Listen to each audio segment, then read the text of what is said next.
Most people try and get fast hands by forcing out single strokes and expecting them to improve. When it doesn't, they think, well, those people must just have some sort of gift from God and that'll never happen to me. I can tell you now, that is utter bull. What you need is structure, a plan, a way of holding yourself accountable, measuring your progress, and an undying resilience and determination. You can have whatever you want in life if you decide to go for it. In this lesson, I'll give you a plan, a dedicated approach to having rapid single strokes. We'll talk about loose grip versus tight grip, the 3 best exercises for lightning hands, and how to become completely unrecognizable by this time next year.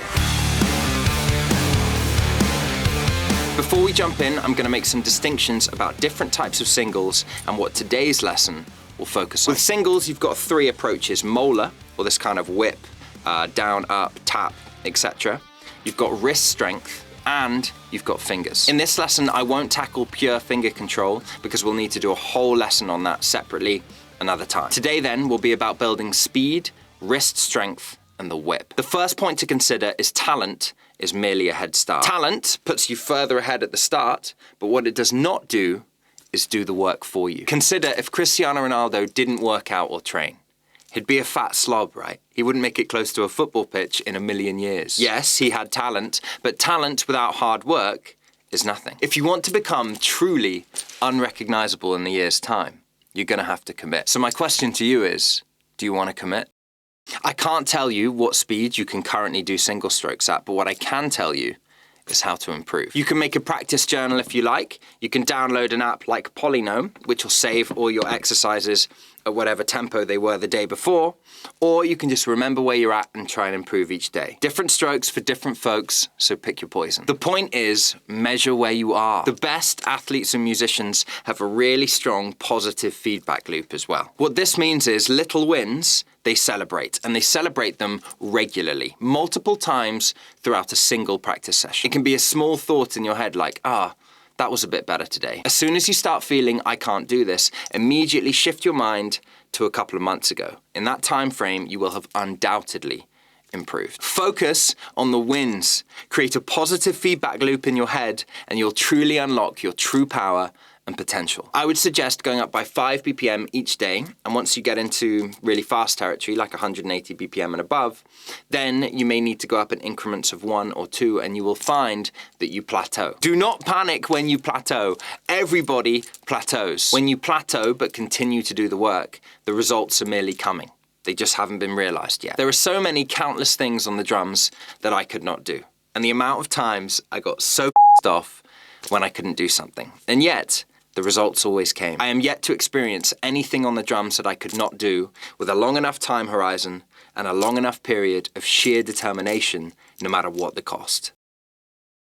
So, as I mentioned earlier, most people try and force out single strokes, and the reason this doesn't work is because your wrists and your forearms will just completely seize up, and then you can't do anything. You need to give yourself breaks. You need to focus on bursts of speed. We can do that with note values. In this case, we're going to play 4 16th notes into 2 8th notes twice for bar 1.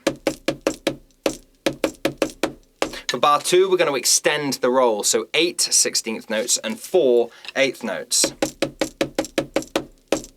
Put that together and it should sound like this.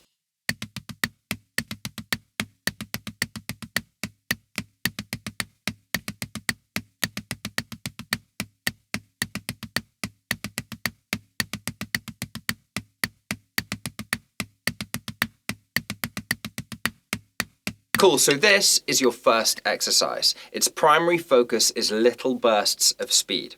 When you get to like 160 BPM and above, you might start to feel your fingers kick in a little bit. This is good, and where we should talk about grip. So with grip, i.e. a tight grip versus a loose grip, generally speaking, a tight grip is better for control, and a loose grip is better for speed. Never hold your stick super tight though. You should be able to play fast without losing control, but when you're first getting your hands into speed mode, so prior to ironing out the creases, focusing on a looser grip can really help. So when you're playing slow, hold the stick a little bit tighter, and when you're playing faster, create a little bit more air in the palm of your hand and loosen that grip. Over time and plenty of dropped sticks, your fingers will start to kick in, and this I've got two other exercises for you, and combining all three is exactly what you need for killer single strokes. But I want this video to be a measurable growth tool. So we're going to start at 110 BPM and go up by 30 BPM each time playing this exercise.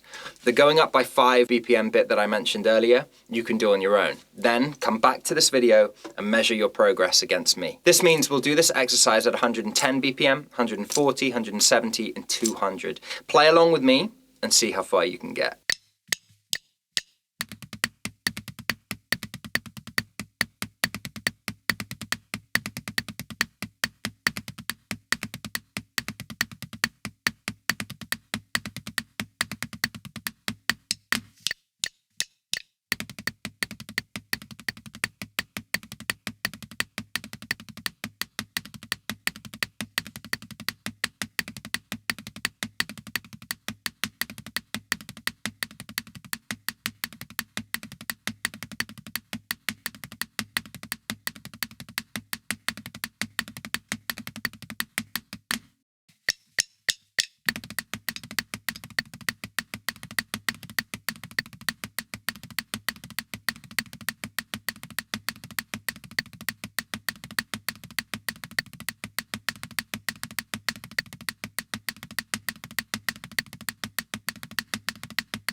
Great. Now for exercise 2. The focus for this will be demonstrating that whip stroke. This will not be a full demonstration of molar, because you can go to YouTube, type that in, there'll be 100 videos. Also, I don't think it is necessarily required to learn molar as strictly as I did back in the day.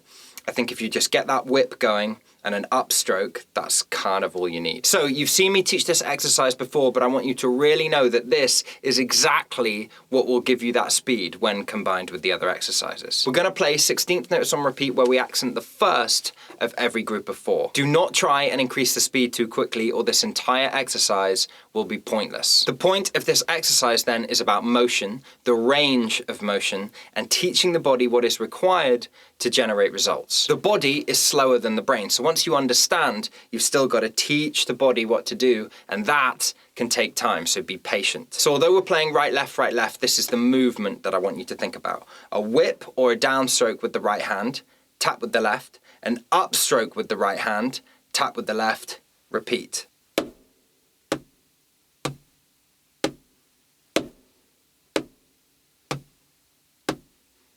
Start practicing this and make sure to play it exactly as I just demoed it. If you skip this motion part, the whole thing will be pointless.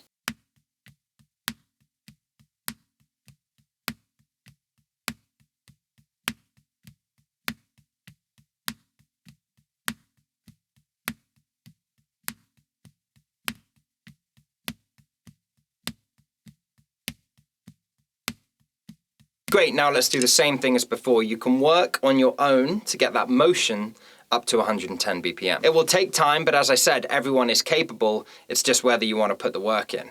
Up to you. So we'll do the same thing as before, starting at 110 BPM and going up in increments of 30 until we reach 200. As you get faster, this motion stays the same, but it gets smaller. There's still this down up happening, but have a look at my right hand as I increase the speed. So it's still happening. You've still got this down up thing going on with the right hand, but it's just smaller. Remember, once you've put in some work on it, come back to this video and measure your progress against me.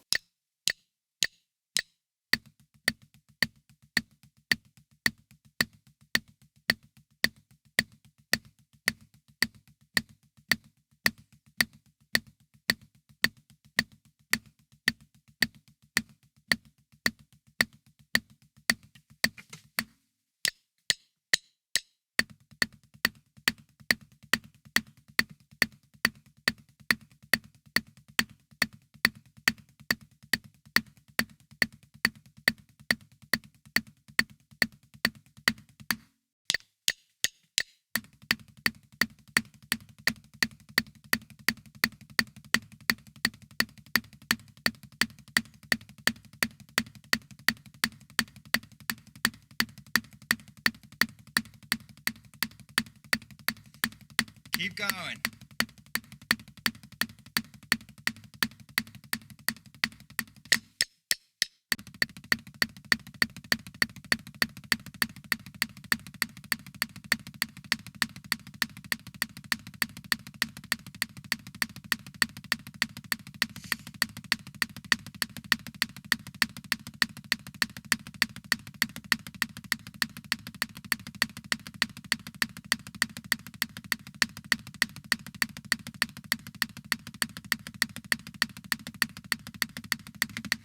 Okay, great. Now for the final exercise. This will be about extending the roll, so doing more than 4 notes, but keeping the whip motion alive to bring you back. This is precisely what'll help you flow around the drums. Pretend this was a drum kit. You know what I mean? You can kind of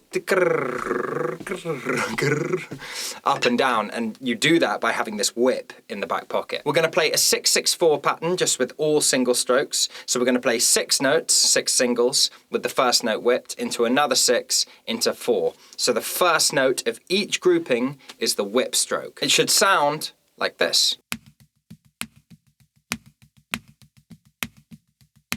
I remember being young, sitting in my freezing garage, just doing this over and over and over and over again until I could try and get it fast. Really, for as long as was required until it sounded good, I just didn't stop. It was great fun, I enjoyed it. Just like before, I'll do this from 110 BPM and go up in increments of 30. Come back to this video every time you make an improvement and measure yourself against me.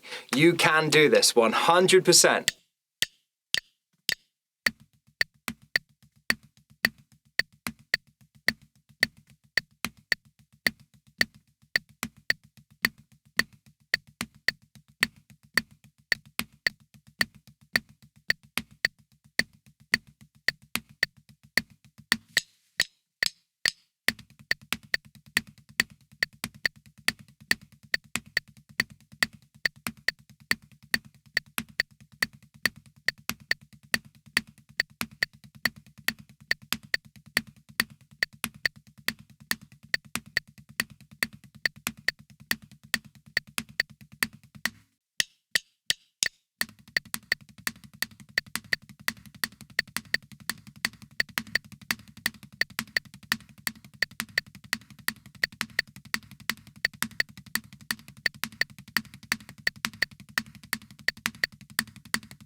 So let's recap. Generating speed is about creating breaks and not just forcing out notes for as long as possible. Little bursts of fast notes are easier to get down initially. Then we looked at how technique can play a role, and specifically a bit of a whip. For me now, it's more in the wrists, but it used to be a whip like that. The point is it's a down-up motion, so you're getting 2 for the price of 1 in the right hand, and that is essential for generating speed, control, and finesse. And you can look up molar singles, because that triplet thing will get you whipping with both hands, so it's quite good to do just to generate this down-up movement. Then we looked at a 6-6-4 pattern, and I briefly alluded to how you can do that on the kit. Like on that, those accents could be on toms or cymbals and stuff, and it'll sound kind of cool. The additional point of that is you're learning to extend the roll or extend the amount of tapped notes before the down note again. By applying these principles and giving yourself a time horizon of a year, you will completely, undoubtedly, and absolutely have killer single strokes by the end of the year. In fact, I imagine they'd be pretty good by May 2025, but let it take longer if it needs to. If it takes 2 years, who cares? It's you and only you who is in control of your destiny. Much love.